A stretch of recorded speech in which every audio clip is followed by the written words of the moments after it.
What's up, guys? Surprise T3 Watch Rant live stream. I'm gonna wait for a little bit, for a few moments for people to kind of jump in here. I actually did not let any of my subscribers know that I was going live right now, so they're gonna be a little bit surprised here.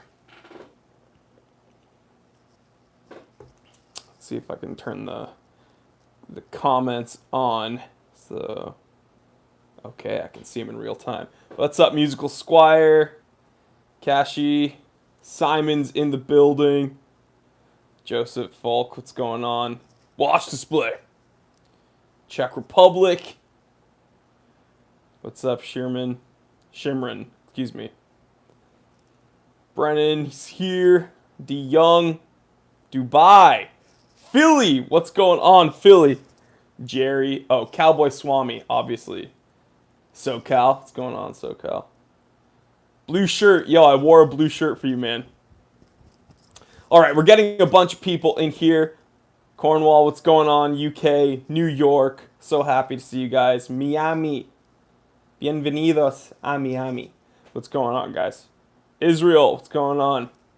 All right, guys. So let's do a quick wristwatch check. I'm wearing my 6139 Pogue on kind of a distressed rally strap. Blue. Figured it would be cool. All right, so if any of you, Big Pizza Pie, what's going on? Hola, Spain, Netherlands, what's going on? So, someone's wearing a Tissot V8. Let me know in the comments, what are you guys wearing today? Liverpool, what's going on? So, all right, so if you guys or if you read the title of this live stream, it's "Don't talk about it unless you own it." All right, now I really dislike this thought process when it comes to watch collecting or really anything. All right, it's really interesting. So this is kind of a quick thought of mine, but I've been thinking about it a lot, and it's very short. And if I were to make a video about this, it'd be kind of a short video. So I want to open up the conversation to you guys because I feel like it'll be more valuable that way. We can actually have a conversation versus me making like a 2-second video on this topic. So whenever I make a video, and it's this only ever happens on the videos where I'm discussing something that I'm not really a fan of, like Tag Heuer or I don't know. Even when I say good things like about Orient watches, I'll be honest and I'll be like, hey guys, I've never owned a Tag Heuer or I've never owned an Orient. Now, when I say that, I'm not saying that I've never seen one or I've never worn one in person. But it's weird. People will still comment. They'll be like, well, don't talk about it. If you've never owned one, you're not allowed to talk about it. Well, okay, I've never owned a Patek Philippe. I've never owned a Vacheron Constantine. Hopefully I will in the future. But just because you've never owned one doesn't mean you can't have like an opinion on it or a comment on it. It's here. Wait, someone just wrote something interesting.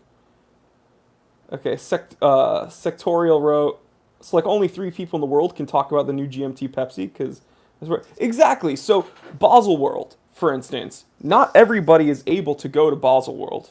Not everybody owns the watches that are released on Baselworld, but yet people are able to make opinions on them and say which ones they are excited about and talk and discuss about the releases. So it's just silly, and it's not just exclusive to watches, right? This could be about cars or we'll talk about vehicles, okay? Because I think there's a definite connection between watch guys and car lovers and stuff. I'm a huge car guy. I've never owned a Ferrari, guys. Newsflash. Now, hopefully in the future I will own a Ferrari, but I've never owned a Ferrari personally. Doesn't mean I'm not allowed to like have an opinion or have a poster of one on my wall or that's like telling a 12-year-old to get the picture of the Lamborghini Diablo off of his wall because he's never owned one. So you're not actually allowed to say you like it or that you dislike a car. It's just ridiculous. So basically what these people are doing is they're trying to censor you because they realize they don't agree with your opinion. They don't like your opinion on what you're talking about. So because of that, they don't want you to talk about it at all. And it's just a huge bummer. So Kenneth writes, how many people have been president? But everybody talks about the position. Keep up the good work. Thank you. That's a good point. That's a really, really good point. Like, people have opinions on things that they aren't constantly. Okay? And so when people tell me that I'm not allowed to talk about Tag Heuer, because I've never owned one, or I've never owned one, so I don't know if they're really as iffy or as sketchy as I say. Okay, look, that doesn't mean I'm not allowed to understand or gain knowledge from other people's experiences. Like, for instance, the whole idea of school and education would be destroyed if this were actually the case, right? We learn from teachers. We learn from people who have more knowledge than ourselves. So that's like saying, well, I'm going to totally discredit whatever you say because I haven't experienced it at all. I don't have the degree you have.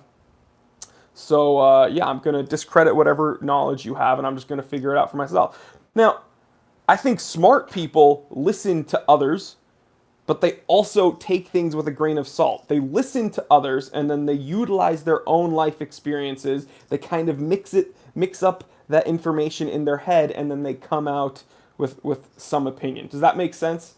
Does that make sense to you guys?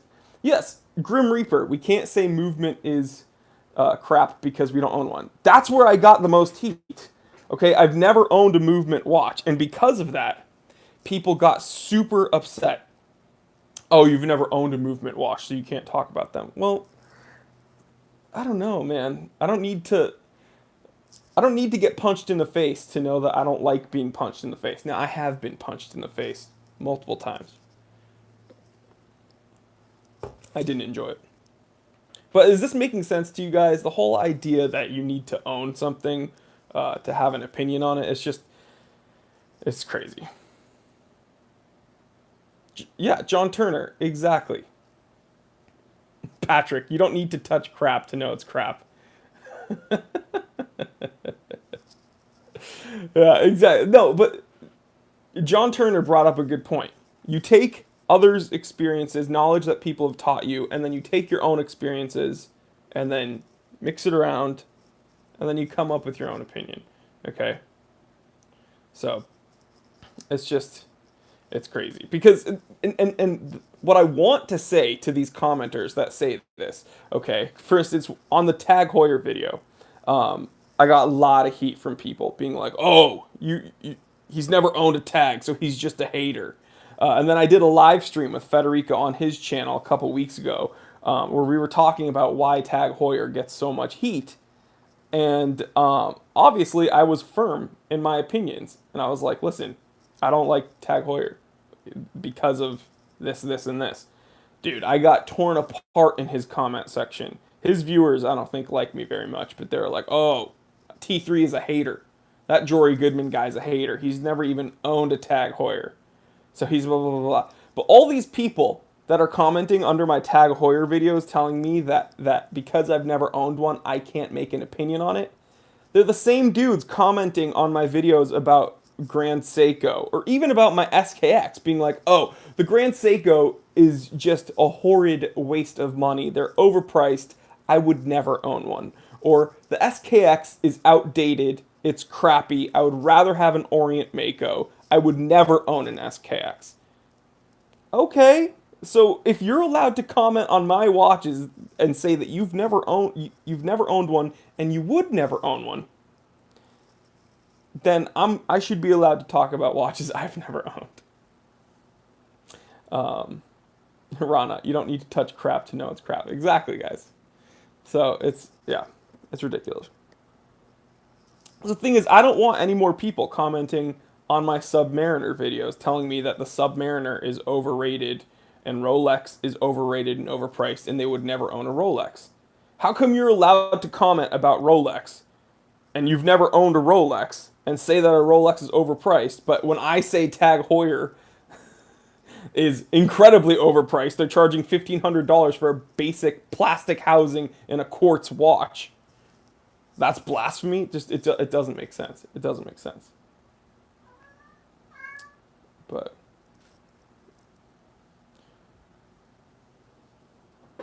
let me see. Redskins, I know it's going to be a Vostok comment. I know I get the same tired lines about Vostok Amphibia, blah, blah, blah. Yeah.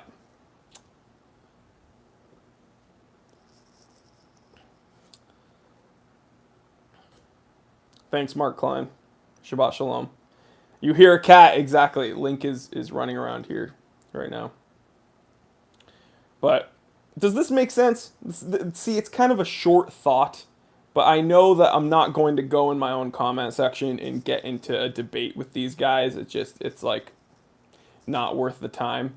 But Robin, how about both are overrated and overpriced? See, here's the thing. Here's the thing. Everybody is entitled to their own opinions. Okay, you're allowed to go on my Rolex videos and say Rolex is overrated. You're allowed to go to my Grand Seiko videos and say Grand Seiko is just an overpriced Seiko. You're allowed to go to my SKX videos and say that the SKX is outdated and you'd never own one. That is totally fine, dude. You do it. I love it. And if people in the comment section want to question your stance, then that's amazing too. What's up, Latvia? Latvia is in the building. That's perfectly fine. I want this to be a forum where people can engage with each other. But what's weird is I am not allowed to voice my opinions, but that's what these watch rants are for. Casey White, what's going on, man?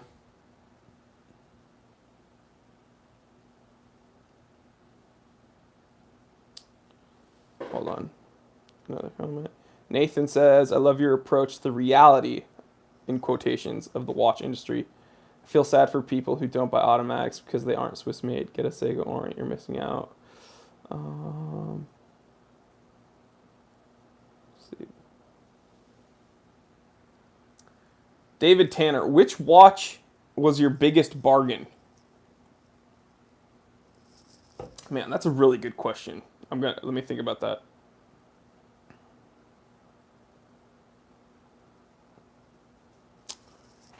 Which watch has been my biggest bargain? I'll tell you which watch. I'll tell you which watch I got the best deal on for sure. It was my Grand Seiko because I picked that thing up for an incredibly low price via a pawn shop in Japan. Nice beard, thank you. And the day after I picked it up, 3 others were listed. One was at $5,000, one was at $10,000, and one was at $9,000. So that was probably my biggest like steal, like that I felt like I actually made out like a bandit. So yeah. Mark says, aren't Alpinist watches ugly? If that's your opinion, dude, that's fine. John Kenworth, would you be able to do a state of the collection video? Here's why I don't do state of the collection videos, guys. All right. That's not to say I'll never do one in the future. The reason I'm not doing one right now is because my channel is still very young, and I have a ton of watches you guys haven't even seen yet. All right, guys. So I would, because what's going to happen is I'm going to do a state of the collection video. It's going to take a huge amount of time. It's going to have to be a huge video, an incredibly long video. And then people are going to be like, oh, make a video on this watch. Why haven't we seen this watch? Why haven't we seen? So I want to introduce each watch to you guys and do dedicated videos about them.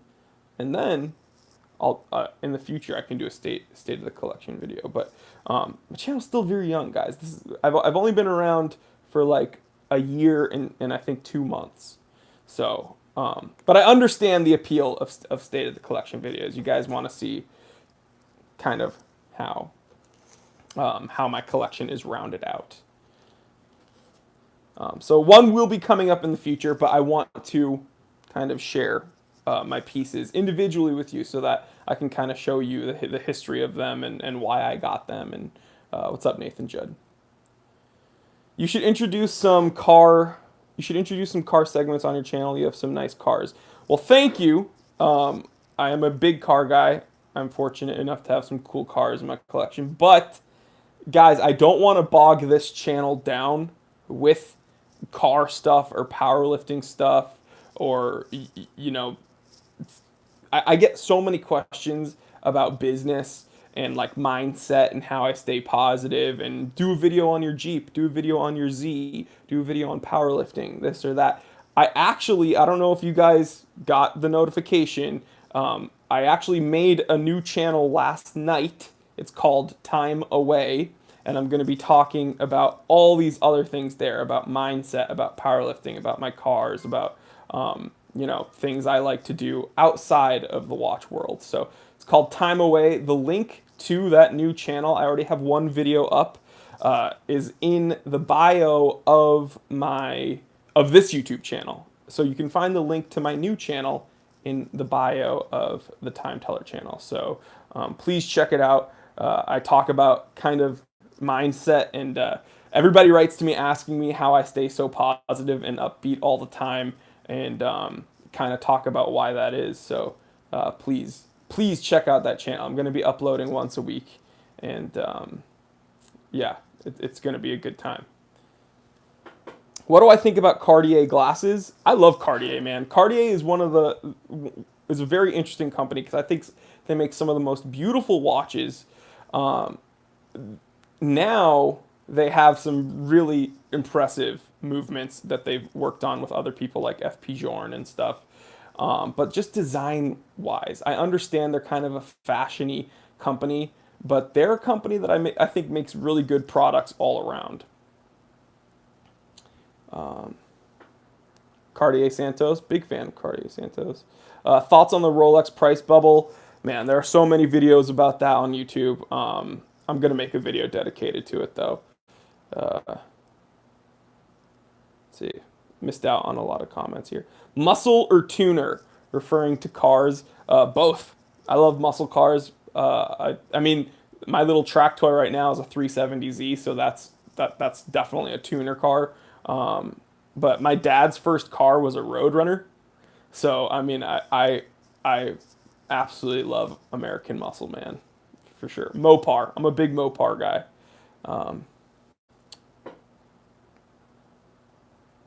Sports watch under 500 USD. Honestly, guys, one of my favorite sports watches. Obviously, it's a Seiko. I know, disappointing. One of my favorite sports watches, guys, is the SRP 641 Baby Tuna. For real. The Cowboy Swami says the turtle. That's great. That is great. But the SRP 641 is an amazing watch. Super interesting and unique. I love that kind of satin and matte black finish with the really tasteful gold accents. It's not too crazy. Huge fan. Median. Hello, Time Teller. What's going on, man? Mook Rage. Beards rule. Thanks, man. I think so too. B98K. What is your occupation? I'm the Time Teller. My cat is chiming in. One of them. Yeah. What do you think of Spring Drive? I think Spring Drive. Here's the deal. I always get upset when people like freak out about tourbillons. Like, oh, this watch has got a tourbillon. This watch has got a tourbillon. Because a tourbillon is the most useless complication or addition to a watch. It's just useless. It's just something to look at. But for some reason, when people are like, "What about Spring Drive?" I'm like, "Oh, Spring Drive's a must-have." I love the Spring Drive. How it just doesn't tick. Totally smooth. Again, very useless, but really cool to look at. And I think it comes down to what is pleasing to your eye. I just think that the Spring Drive, the smoothness of a Spring Drive movement is more appealing to me than looking at a tourbillon. But that's not to say I don't like watches that have tourbillons. There are a few. For instance, the Vacheron Traditionnel, the newest one. in rose gold that has a tourbillon, and I think that's awesome.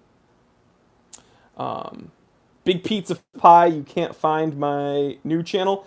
Well, don't worry. I made a post, like a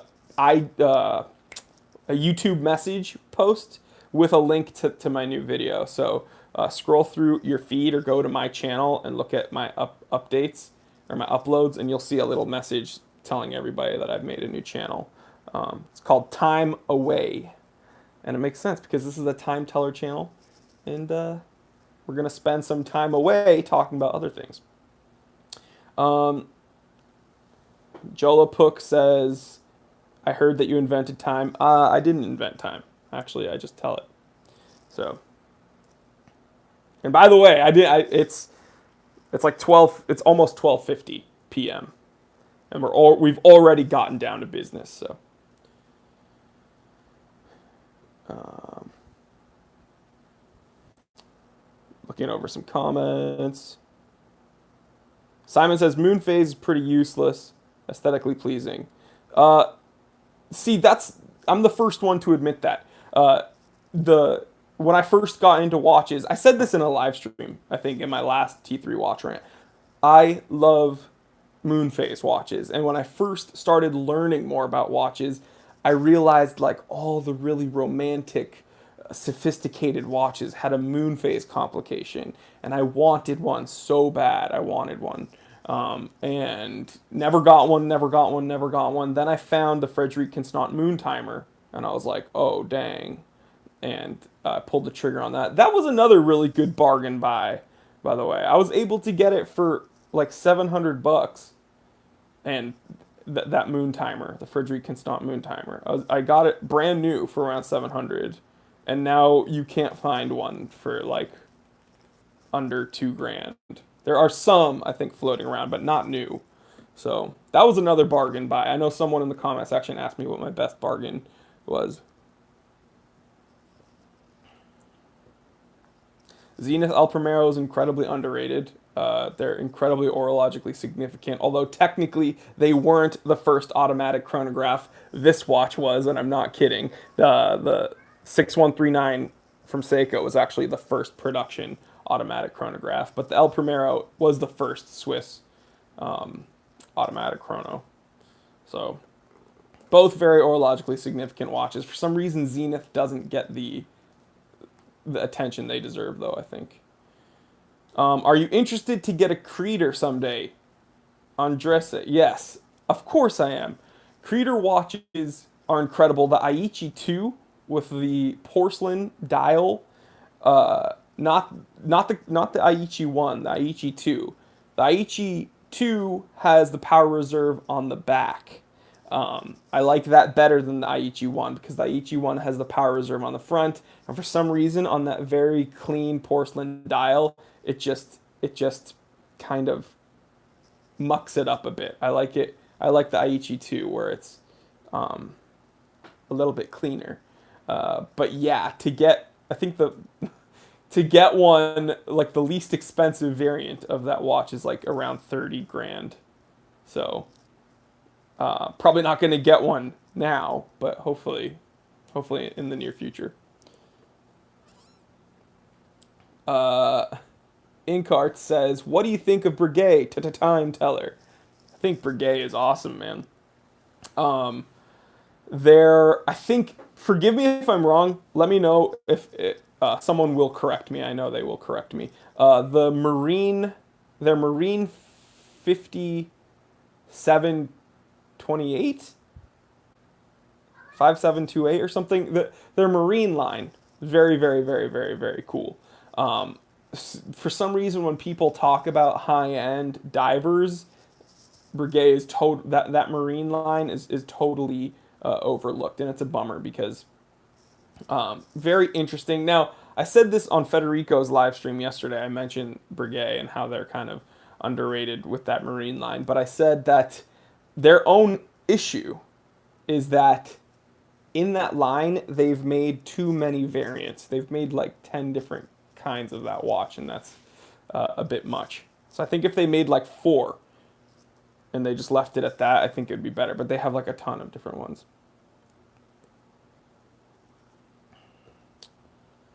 CHMEP Fighter. What year is your Wrangler? It's a 2006 Rubicon. It's the last year they made the TJ, which is exactly what I want because I did not initially like the redesign of when they went to the JK. I did not like it. And it's the last year they made the straight six engine. So, Patrick Starkley, Boulder, do I need one? Do you need one? I don't know. What I will say is the Boulder Expedition is one of my favorite. Cameron, I thought the TJ ended in '07. No, last year of the TJ was '06, and they moved to the JK in '07. I know because my dad bought a JK in '07. I have the Boulder Odyssey. Yeah, Boulder Odyssey is a great watch. What I was getting at is the Boulder Expedition is one of my favorite modern field watches. I'm not going to lie. Dual crown, kind of that super compressor look. Both crowns are threaded. Has that Salida movement in it. 200-meter water resistance rating. Sapphire crystal. Really, really good lume. And it's something different. It's something just kind of different out there. So I'm a big fan of the Boulder Expedition. So if you're looking for a really good kind of bang around watch, you don't have to baby it. It's not the most versatile in the sense that you're not going to get any real dressiness out of it. But you could wear it as a very good everyday and then also a sports watch and stuff, but it doesn't really dress up nicely. But if you're looking for a great everyday, really tough watch that's unique, that has a lot of functionality, then the Boulder Expedition for sure, I would recommend. Wing says, do you believe or even have a watch you consider a wild card watch? Breaks common watch collecting rules. Something pure fun and likely not orologically significant. Trying to think. I know it exists. My ST Dupont Lactachine. That watch is not orologically significant. It has a little Eterna quartz movement in it. It's it's dainty, a square watch, has beautiful Chinese lacquer on the front, back, and the sides inlaid.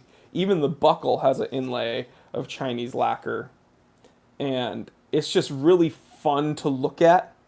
But as far as like orological significance, it's not really there. But that watch in my collection is really fun and it's beautiful and feels sophisticated, but it's not necessarily orologically significant. But I'm sure there are others as well. Is the Hesatite on your Speedy too fragile? No. Heck no. You saw on that video when I made the Polywatch video. It was scratched up all the way back from '94. That watch was scratched up, banged around. Not the scuffs weren't even that deep. It's Hesatite is not too fragile. It's not too fragile. Is it sapphire? No. Is it hardlex? No. But it's not too fragile. Love my Frederic Constant Classic Moon Phase. Good choice, man. Let me see. Brad, who cuts your hair? I do it myself, actually. I'm just kidding. I don't. I've had the same barber for like 5 years, 5 or 6 years. But what's funny is that you'll notice in my earlier videos, I let my hair grow out kind of shaggy. And it's because I didn't realize that I would be on camera so consistently. And then when people were like, oh, you look homeless. Oh, you need to clean up your hair. I was like, well, dang, like I am on camera a lot more now. Maybe I should like actually go to the barber more consistently. Electric car, yay or nay? I'm not a fan. I'm not a fan of electric cars. Yes, they have immediate torque and they can go really fast immediately, but I'm not into it. I need the kind of visceral, like driver, that connection that a driver has with a car, and the noise of an engine. So that's, yeah, I'm stubborn. Call me old fashioned. Robin C. He won't answer your question. What was his question? Let me be the judge of whether or not I will answer his question. What's your question, Robin? Jory, what do you think of deep blue watches? They don't do anything for me. They don't do anything that other divers do better. Robin C. Blue Grand Seiko. I don't understand your question. Is that a question? I'm not being rude. People are saying that I'm not reading Robin's question, and then I asked for Robin's question, and he wrote Blue Grand Seiko. What does that mean? We're already at 31 minutes, guys. I'm gonna wrap this up. But any other questions or anything? People are saying scroll up.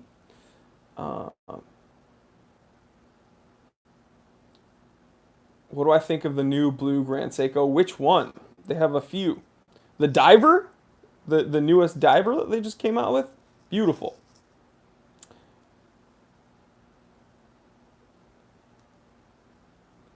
Nomos Midnight Blue. I'm not. Nomos makes incredible watches. I'm not taking anything away from Nomos.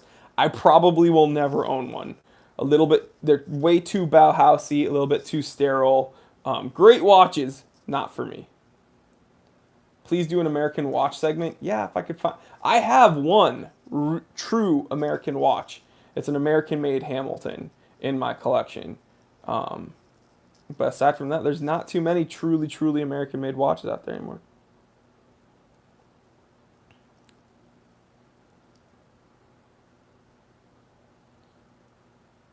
SRP 777, great watch.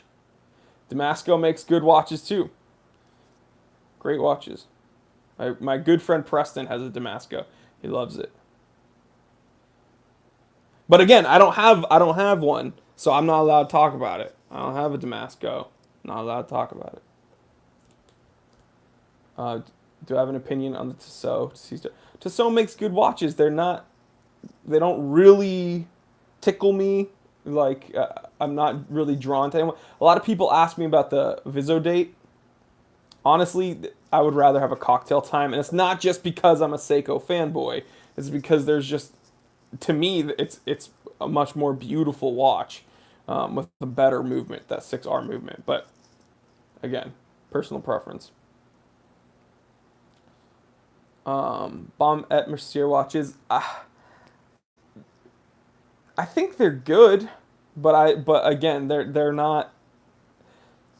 Okay, they had a few square watches that were interesting, but I would rather save that money and get like a tank, like an actual Cartier.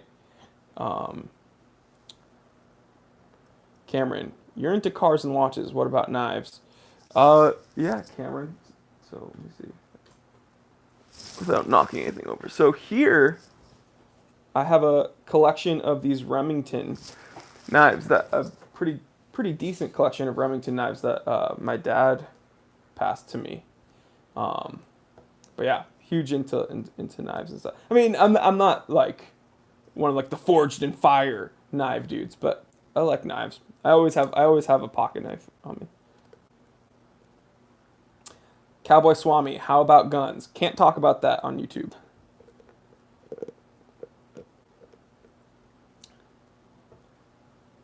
By the way, people are asking, cold brew. I love cold brew.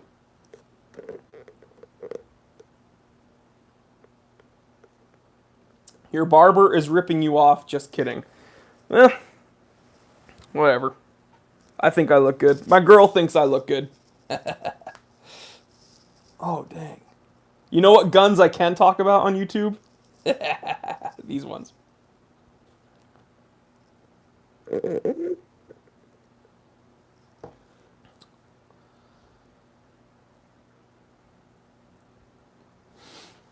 You so crazy, says Steven.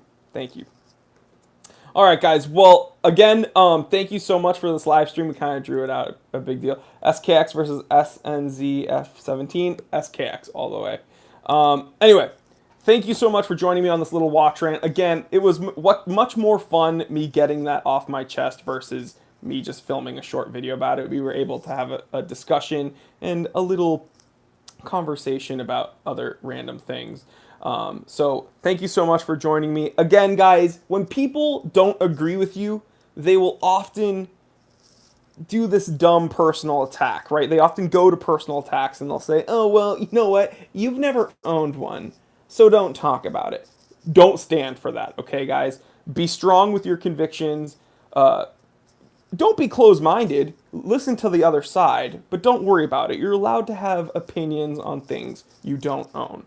All right, so yeah, that's all I gotta say. Don't let people bully you. Definitely not in the comment section of a YouTube video either. But thanks so much for joining me, guys. Please check out my new channel, Time Away. Again, link in the bio of in the about section of this channel.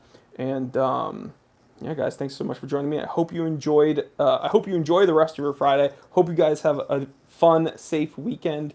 And my favorite football team, New England Patriots, because I lived in New Hampshire for like almost 20 years. All right, guys. So without further ado, I'm Jory Goodman, the time teller, and always remember, I didn't invent time. I just tell it. Have a good one, guys.